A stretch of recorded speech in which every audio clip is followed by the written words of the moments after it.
This is News Fighters, where we fight the news so you don't have to. With Dylan Behan.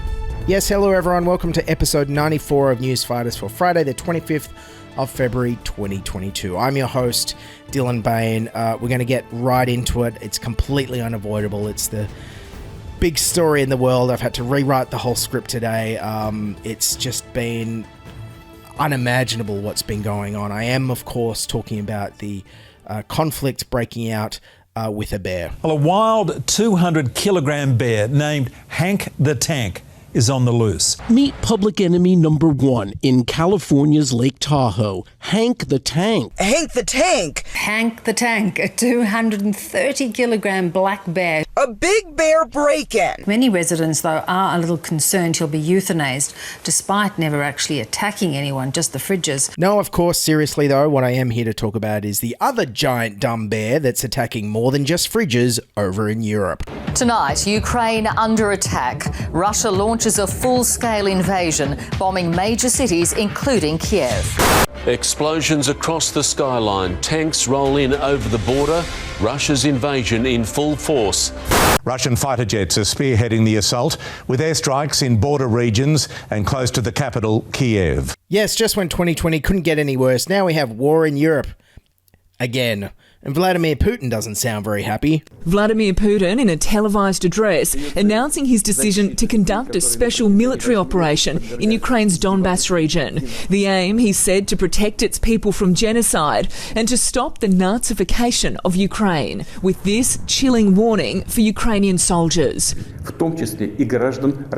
We urge you to lay down arms immediately and go home. First of all, Putin's clearly never heard of Godwin's Law, and second of all, if there is one thing that quote-unquote Nazis love doing, it's laying down their arms and retreating. Also, what the hell is he on about? Genocide? First of all, there's no evidence of genocide against Russians in the Ukraine, and even if there was, doesn't Putin realize that you don't invade a country when you know there's a genocide happening? No. You ignore it and hope it goes away until you eventually build a never-again memorial about it in a generation or two. Anyways, for a bit more background on Putin's motives for the invasion, he's been talking up the threat of Ukraine for some time.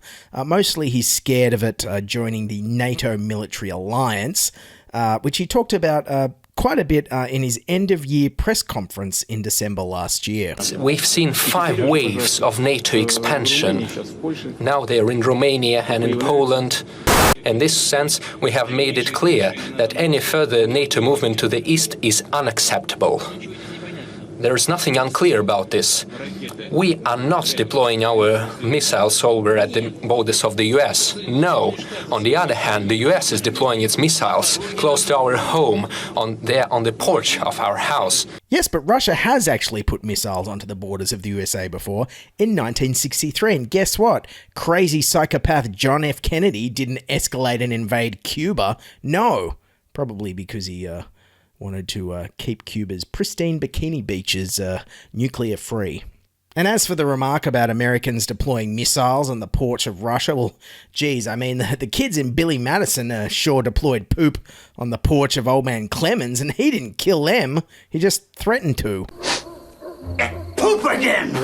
He called the shit poop! I'll get you damn kids for this! You're all gonna die!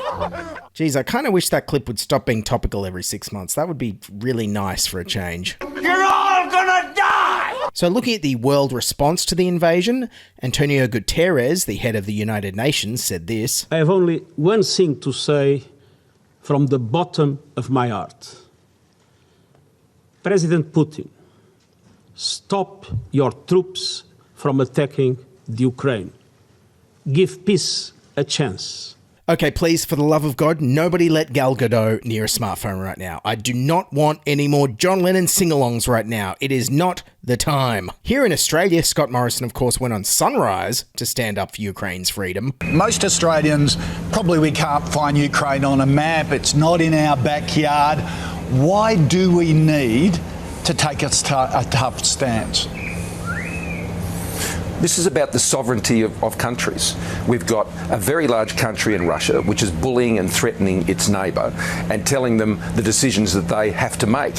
And this is not how the world should work. This is not how the rule of law and international law can work. Yeah, you tell him, ScoMo, so we'll definitely be sending troops there, right? As tensions in Europe intensify, Scott Morrison has reaffirmed that Australian troops will not be deployed if conflict does erupt. Now, Australia has not been asked, or nor would we be providing support through troops or anything of that nature.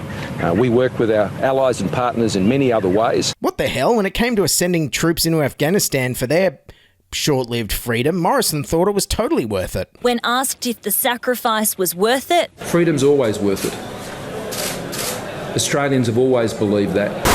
Freedom's always worth it, fighting for it, whatever the outcome. Okay, all right, fine. Well, meanwhile, UK Prime Minister Boris Johnson went on TV and stood firm on maintaining Ukraine's sovereignty. Ukraine is a country that for decades has enjoyed freedom and democracy and the right to choose its own destiny.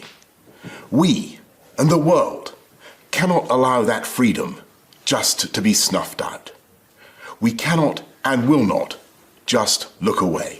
Yeah, you tell him, Boris. What are you going to send? 10 infantries? A dozen squadrons? Today, in concert with our allies, we will agree a massive package of economic sanctions. Well, surely America will send in armed forces, just like they've done many times before. Right, Joe Biden? What are your plans toward American citizens who are in Ukraine and might be there during an invasion? What scenarios would you put American troops to rescue and get Americans out? There's not. That's a world war. When Americans and Russians start shooting at one another, we're in a very different world than we've ever been in. What the hell? You love armed conflict when it's an obscure Middle Eastern country. What's the difference now? Oh, wait, yes, no, I think I know. Russia has nuclear weapons, and boy oh boy does Putin sound keen on using them. Anyone who tries to stop us and threaten our country and people should know Russia's response will be immediate and lead to consequences you have never faced in your history. Holy crap. Oh my God. That is the scariest thing I've ever heard a world leader say that wasn't in like black and white old-timey film.